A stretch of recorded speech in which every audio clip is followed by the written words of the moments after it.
أكتر سؤال بيسألنا إحنا كأمهات الفترة دي، ماما إحنا ليه بنصوم؟ طبعًا الإجابة المتداولة عند معظم الأمهات إحنا بنصوم عشان نحس بالفقر والمساكين.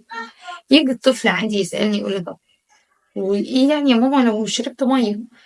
أو هُم ليه يا ماما بيصوموا؟ مش أنا باصوم عشان أحس بيهم؟ طبعًا هو ده مش الهدف ورا الصيام أو مش دي الحكمة ورا الصيام.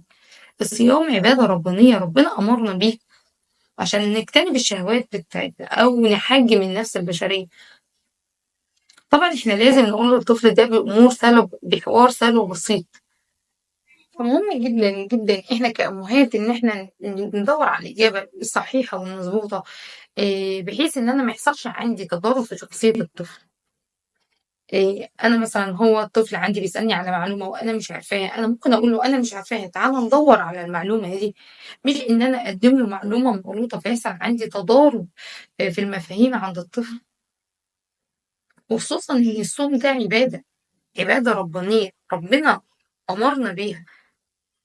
ودايمًا خلّينا دايمًا نعوّد الطفل على مفهوم إحنا اتخلقنا عشان نعبد ربنا.